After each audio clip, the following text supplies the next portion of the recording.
যথাযথ ধর্মীয় মর্যাদা ও ভাব গাম্ভীর্যের মধ্য দিয়ে পবিত্র শবে বরাত পালন করেছেন ধর্মপ্রাণ মুসলমানরা। রাতভর নফল নামাজ, কোরআন তেলাওয়াত ও জিকির সহ নানা ইবাদত বন্দেগীতে মশগুল ছিলেন তারা।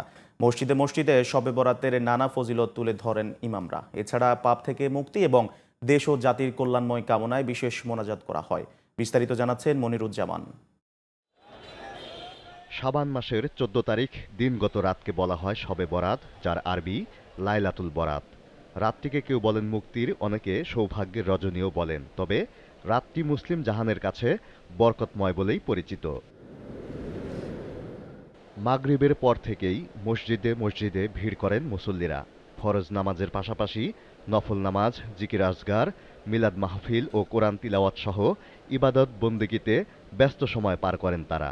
সারা রাত ইবাদত করে, ইবাদত বন্দেগী করে দোয়া কবুলের আশায় আমরাও আসছি, আমাদের দোয়া কবুলের আশায়। দোয়া কবুল হয়, তো সেই চিন্তা ভাবনা করে, সেই মনের বাসনা নিয়ে আমি ইবাদত করতে এসেছি। এই রাত পায়া মুসলমান যদি আল্লাহরে রাজি খুশি না করতে পারি, এর মতন কবল পড়া এই পৃথিবীতে আর হবে না, আর নাই।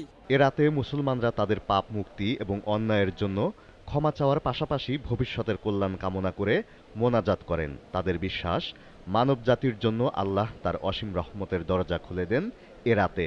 অনেক কিছু আছে হওয়ার আছে আল্লাহর কাছে, সব চাইলাম আল্লাহ কবুল করলো, কবুল করার মাধ্যমে যে আল্লাহ মুক্তি করতে পারে। এই মুসলমানের ভাই, আমরা অপরের ভাই, যেহেতু আমরা দোয়া করতেছি যেন আমরা সবাই মিলেমিশে থাকতে পারি। রমজান মাসে আমাদের সঠিকভাবে যাতে রমজানের রোজাগুলো সঠিকভাবে পালন করতে পারি, সেই কামনা করছে আল্লাহর কাছে। বরকতময় এ রাতে মৃত স্বজনদের জন্য আল্লাহর কাছে দুহাত তুলে দোয়া করেন আপনজনরা।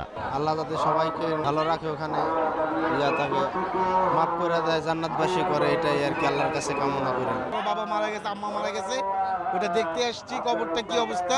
সকল মুসলমান ভাইদের জন্য দোয়া চাইছি, যারা যারা কবরবাসী ঘুমারেছে সবার জন্য দোয়া চাইছি। সৃষ্টিকর্তার সন্তুষ্টির জন্য এ রাতে ইবাদতের পাশাপাশি গরিব দুঃখীদের মাঝে দান করেন অনেকে। Moniruzzaman, GTV news, Dhaka.